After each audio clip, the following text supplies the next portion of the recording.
One has to understand properly the first command before they can understand properly the second command. Hi, this is Barry Phillips with 10-Minute Torah, day number 5 of Ve'et Canaan.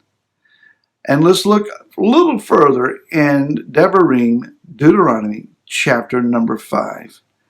The second command reads this way: You have no other mighty ones against my face. You have no other mighty ones against my face. What does that mean? We take the first command that tells us who Yahweh is. He is Yahweh Elohim of Am Israel, who has brought them up out of the land of Mitzrayim, out of the house of bondage. He's more than the creator. He's more than the sustainer of creation. He is the redeemer and the deliverer, the covenant giver to Am Israel. That is whose face one must not place any other identity or idol mask upon. The phrasing in Hebrew here is Lo Yiyelech Elohim Achrim Al Pani.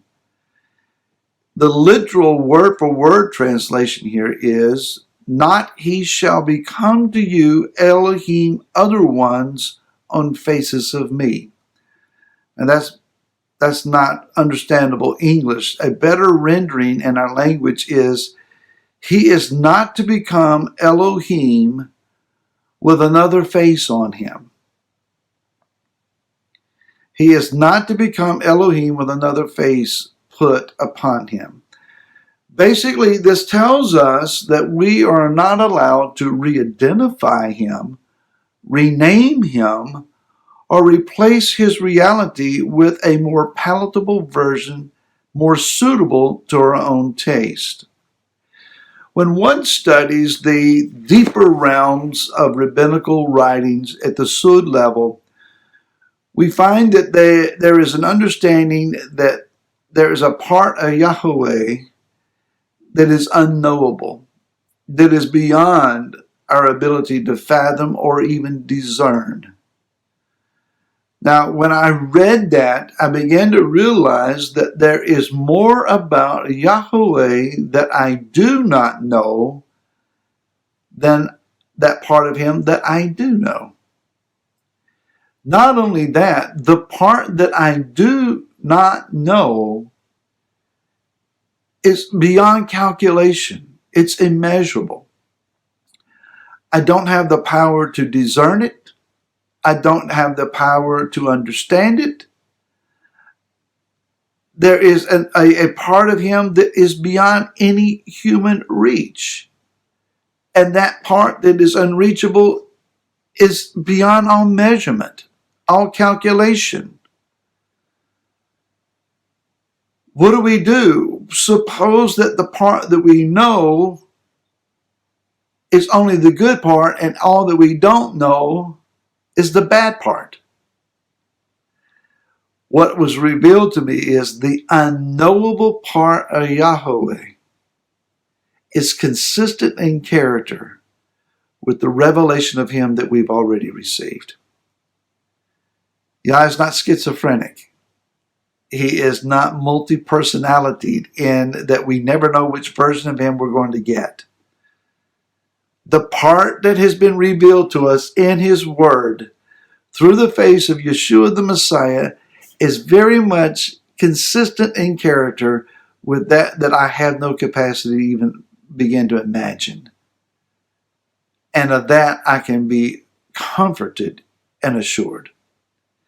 Now, back to the command.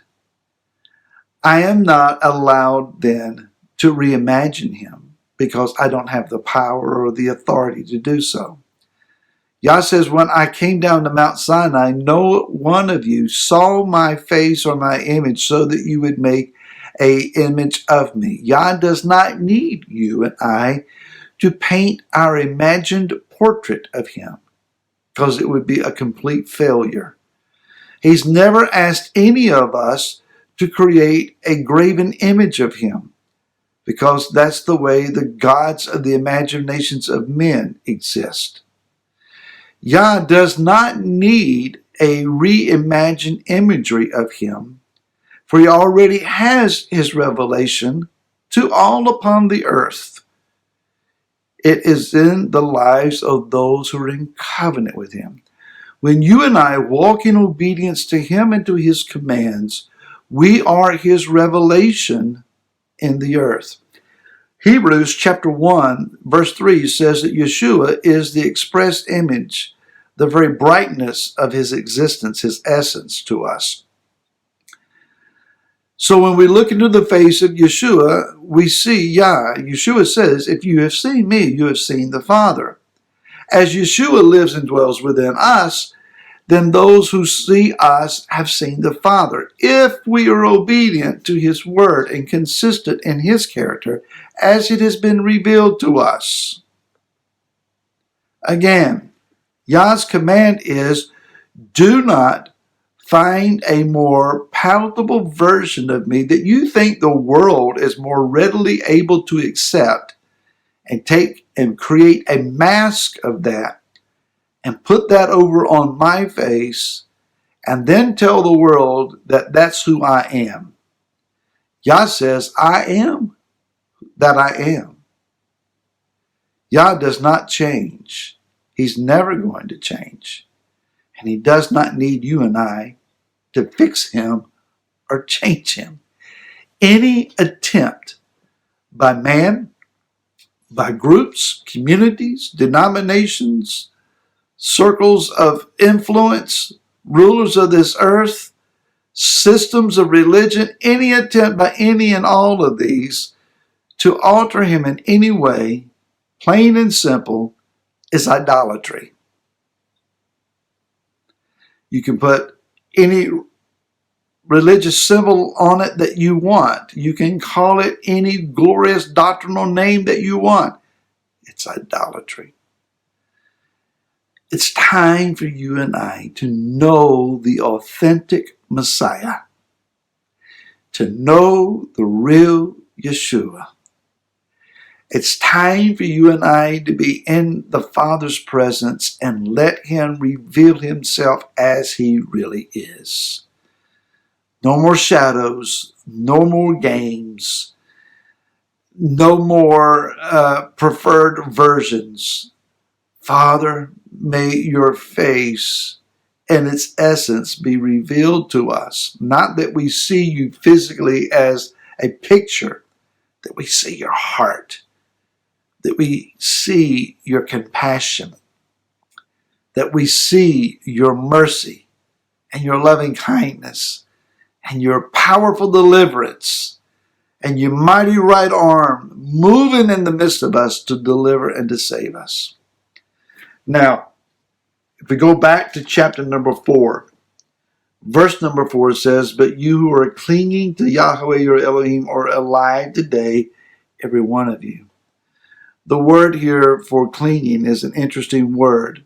It is dabach.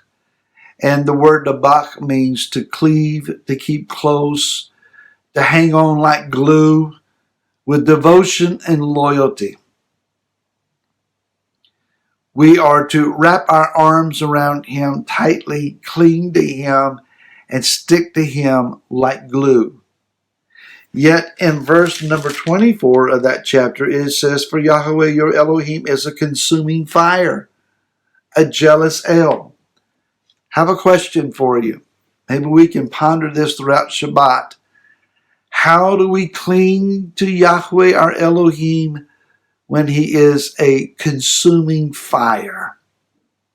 How can we cling to fire?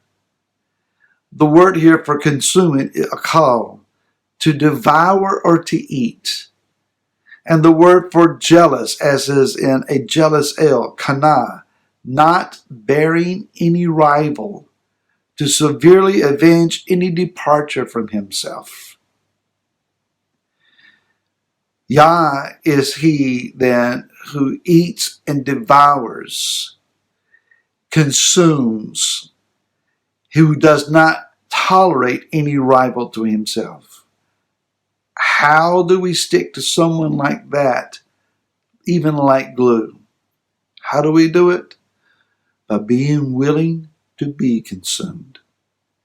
May we be found consumed in Him and bearing His likeness in the earth. Shabbat Shalom. Talk to you again next week.